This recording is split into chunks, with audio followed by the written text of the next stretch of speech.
If you're running Google Ads right now, there's a good chance your account has these settings on and they're quietly costing you money. The worst part is Google's not going to tell you about it. In this video, I'm going to show you 5 things to check and how to fix them today. My name is Sam and I manage Google Ads for local and home service businesses. And these are the first things I take a look at whenever I see a new account. So let's get to it. First thing you're going to want to do is go to AI created assets. So when you're on the overview section over here, just go to assets. Next, what you're going to want to do is go to more over here on the far right corner, then click on account level automated assets. You'll notice it's hidden over here. You have to click the more again and then go to advanced settings. Now, once you're over here, what I like to do is turn off dynamic site links, dynamic callouts, dynamic structured snippets, automated apps, automated locations, dynamic images. I'll keep seller ratings and longer ad headlines on. These are relatively new, especially the seller ratings one. This just shows if you have 5 stars or not. In my opinion, it doesn't hurt you if you do to keep that on. Now these ones over here, the reason why I keep them off is whenever you create a new account and you don't toggle these, Google will start gradually creating more site links or callouts for you by scanning your website and looking at the text or copy on that page. Now the issue with that is if you have multiple locations in your website, then it's going to show different locations as site links where they don't always belong. So that's why it's important to turn this off. Same with callouts and structured snippets. It also just gives you more control on your account. So that's why it's important to turn these off. Next thing you're going to want to do is go to the content suitability section over here. Now this is more important if you're running a Performance Max campaign. I know historically Performance Max campaigns have not gotten the best rap on lead gen. I have seen it work a lot more over the last year or so. So what I like to do to make sure that we reduce any spam that comes in from PMax is the first thing I'll do is go to excluded placements over here. And then I'll make sure to exclude every app category. Now, if you've ever seen random ads on apps, or if you looked at your placements report and seen random mobile URLs, it's because of this. Now, all you have to do is go in here and make sure you exclude them. One thing to keep in mind is they'll kind of hide it from you. So if you see this over here, they have a bunch of them all hidden over here. So keep that in mind. You'll want to have about 140 when you exclude all of them. Next, I make sure to exclude all of these categories over here. For the most part, I haven't really seen it help, so I keep these as exclusions. Next thing I'll do is have park domains as an exclusion. This is usually click farmers who build park domains and then they just have ads go to it to make money off of it. It doesn't help you at all, so be sure to exclude that. Embedded YouTube videos, that's another one. That's usually third-party sites that have video ads. I've never really seen it help that much, so I make sure to exclude that.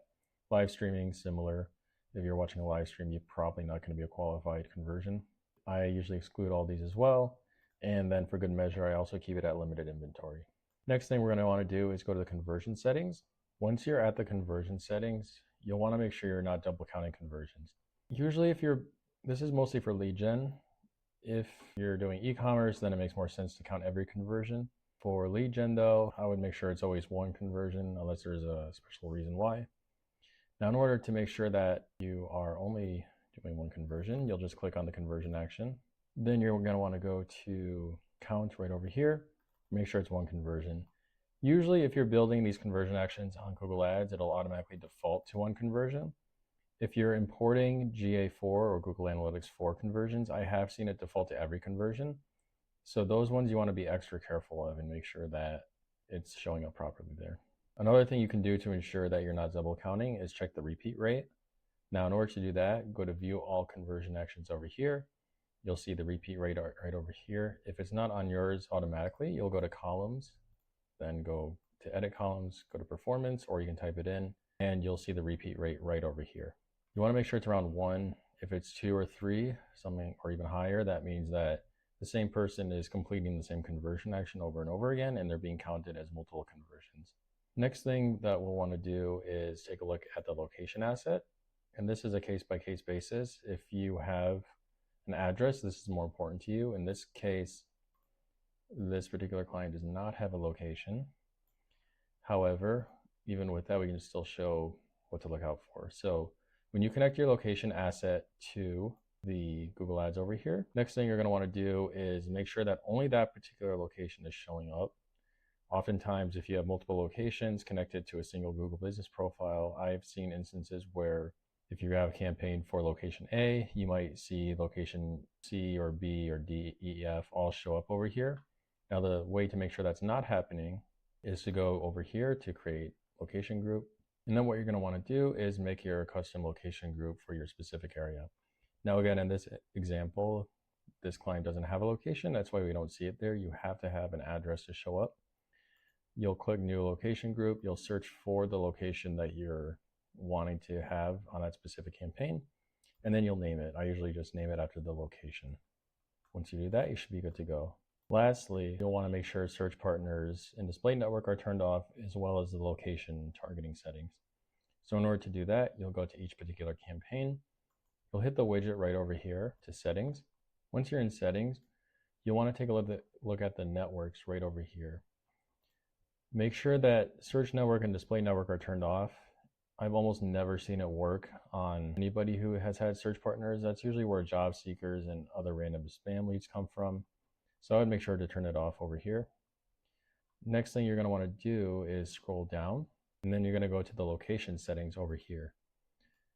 This client's running nationally, that's why it's there, but make sure that the correct locations are showing up just to be safe. But more importantly than that, go to location options over here and make sure you're set to presence and not presence or interest.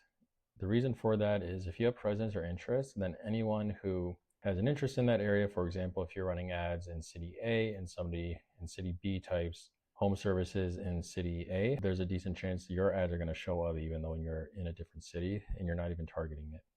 So that's why you'll want to have presence on. Now, you can make the case that if you're doing a tourist campaign or trying to get people from other areas to visit your location, then it's worth testing this out. But again, I would evaluate the lead quality of anyone who comes in on that specific campaign. So these are 5 settings in your Google Ads account today. Any one of these could quietly be costing you money, and they all take less than a few minutes to fix. If you went through these and realized your account has bigger issues going on, I do free audits where I go through everything in detail and tell you exactly what I would change. If you thought this was helpful, go ahead and subscribe. I put out videos specifically for local and home service businesses running Google Ads, and there's a lot more coming.